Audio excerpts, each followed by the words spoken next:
দেখুন, 21শে জুলাইটা হচ্ছে আমরা আহ, শহীদ পরিবারের প্রতি আমাদের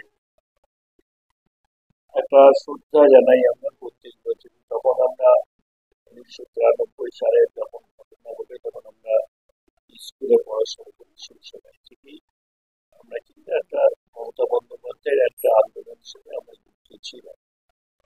1993 সালে যে 13 জন খুব শহীদ হয়েছে, তাদের প্রতি আত্মার শান্তি কামনার জন্য প্রত্যেক বছর কিন্তু তখন মমতা বন্দ্যোপাধ্যায় কংগ্রেসের সভানেত্রী ছিলেন এবং ক্রীড়ামন্ত্রী ছিলেন কেন্দ্রীয় সরকারে। সেই সময় থেকে লড়াইয়ের মাধ্যমে ধর্মতলায় শহীদ স্মরণ সভা হয়। আমাদের মমতা বন্দ্যোপাধ্যায়ের আন্দোলন ছিল no identity card no vote, মানে যতক্ষণ না সচিত্র পরিচয়পত্র চালু হচ্ছে ততক্ষণ আমাদের আন্দোলন চলছে। সেই আন্দোলন করতে গিয়ে কলকাতার রাজপথে 13 জন সরকারের শহীদ হয়েছিল। তাদের প্রতি শ্রদ্ধা জ্ঞাপন করার জন্য শহীদ স্মরণ সভা হয়।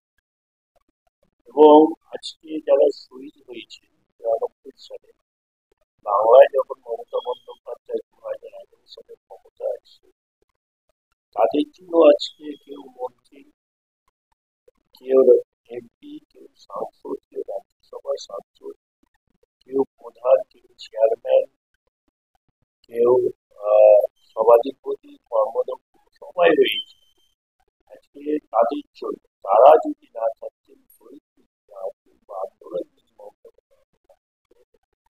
সেই আজকে পরিবর্তনটা একটা অনেক সময় লেগে, তাদের জন্য আজকে আমরা এই জায়গাটা এসেছি, তৃণমূল কংগ্রেস একটা জায়গায় এসেছি লড়াইয়ের মাধ্যমে।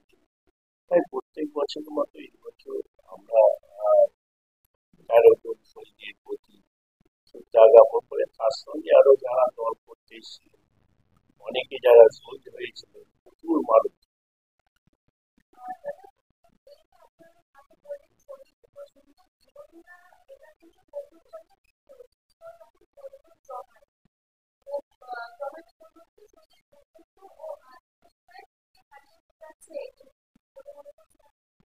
না, এটা আমাদের জমায়েত। যখন 21শে জুলাই 1993 সালে যখন ঘটনা ঘটেছে, তার 1994 সাল থেকে হাজার হাজার মানুষ শহীদের প্রতি শ্রদ্ধা জ্ঞাপন করার জন্য রাজপথের উদ্দেশ্যে ধর্মতলার উদ্দেশ্যে সবাই যায়।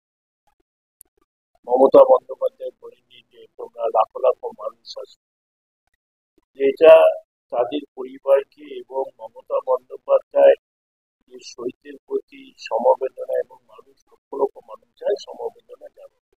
বিরোধীরা অনেক কটূক্তি করে। দেখুন, কংগ্রেস থাকাকালীন যে ঘটনাটা ঘটেছে, কংগ্রেস তো সেটা করতে পারছে, জনগণ নেই তো তারা কি শহীদ স্মরণ সভা।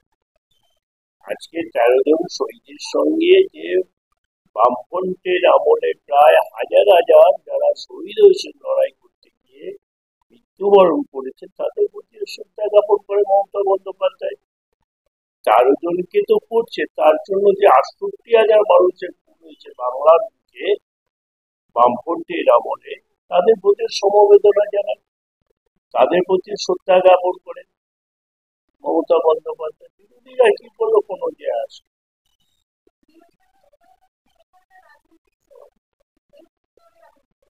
রাজনীতি। মমতা বন্দ্যোপাধ্যায় যেখানেই যায় সেখানে হাজার হাজার মানুষ আসে। মমতা বন্দ্যোপাধ্যায় যদি কোনো একটা প্রোগ্রাম করতে যান বা কোনো একটা সরকারি অনুষ্ঠানে যান, সেখানেও হাজার হাজার মানুষ আসে। মমতা বন্দ্যোপাধ্যায় হচ্ছে জননেতা, ভারতবর্ষের জননেতা, জনদরদী নেতা। মমতা বন্দ্যোপাধ্যায় যেখানে যাবে সেখানে মানুষ হবে, প্রচুর মানুষ হবে। এটা উৎসাহটা, এই শৈশব সভাটা সমবেদনা, তাদের প্রতি শ্রদ্ধা জ্ঞাপন। এর কোনো উৎসাহ প্রোগ্রাম না যে আজকে বাইরের থেকে মানুষ, বিদ্রোহ থেকে বিদ্যা সবাই এই শৈশব সভায় উপস্থিত হয়।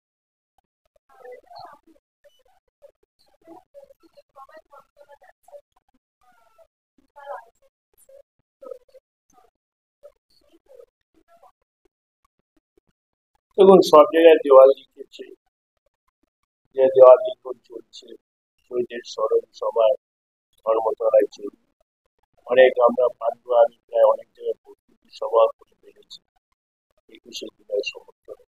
পান্ডুয়া থেকে প্রায় 20,000 মানুষ যাবে। সেটা আমাদের সাংসদ রচনা বন্দ্যোপাধ্যায়, আমাদের রত্নাদিনাদের সঙ্গে আমার সেই সবার প্রস্তুতি সভা হয়েছে। রচনাদিও সেদিন থাকবে, আমাদের আবার রত্নাদিও থাকবেন। প্রস্তুতি সব ভালো কাজ চলছে সব জায়গায়।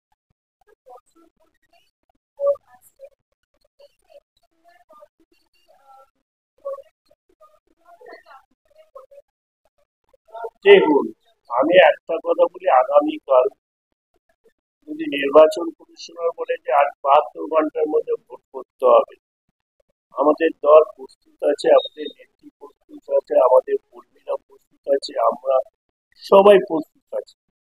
বাংলায় যদি বলে যে 3 দিনের মধ্যে বা 24 ঘন্টার মধ্যে নির্বাচন করতে হবে, তাহলে আমার মনে হয় 294টা বিধানসভা আছে, তৃণমূল কংগ্রেস প্রায় 250-র উপরে, 250-এর উপরে সিট নিয়ে চতুর্থবার আবার বাংলার ক্ষমতায় আসবে মুখ্যমন্ত্রী মমতা বন্দ্যোপাধ্যায়। এবারে ভোট যতই জাতপাতের রাজনীতি করুক, যতই সাম্প্রদায়িকতার রাজনীতি করুক বিরোধীরা, মমতা বন্দ্যোপাধ্যায়ের ভোট হবে বাংলার ভোট হবে, উন্নয়নের পক্ষে ভোট হবে। যে আপনার গতকাল মমতা বন্দ্যোপাধ্যায় চিন্তা করছে কৃষকদের জন্য 15,000 টাকা করে যে ভাতার ব্যবস্থা করেছে, লক্ষ্মীর ভান্ডারে 2,000 টাকা করেছে। কোন রাজ্যের মুখ্যমন্ত্রী বা কোন রাজ্য ভারতবর্ষের কোন প্রধানমন্ত্রী আজকে কিন্তু করতে পেরেছে? এটা মমতা বন্দ্যোপাধ্যায় বাংলার মানুষ, সাধারণ মানুষ, খেটে খাওয়া মানুষ, সাধারণ মানুষের জন্য সবসময় কিন্তু চিন্তা ভাবনা করে। আমাদের ভোটের, আমি আমার পান্ডুয়ার ক্ষেত্রে বলি, যদি আমার পান্ডুয়ায় যতই বাংলায় ঝামেলা হোক, যতই অশান্তি যদি বিরোধীরা করুক, পান্ডুয়া কোনো এফেক্ট করবে না। পান্ডুয়ায় যেই প্রার্থী করুক মমতা বন্দ্যোপাধ্যায় যাবে। আমি দায়িত্ব নিয়ে বলছি, প্রায় 50,000 ভোটে পান্ডুয়া বিধানসভায় তৃণমূল কংগ্রেসকে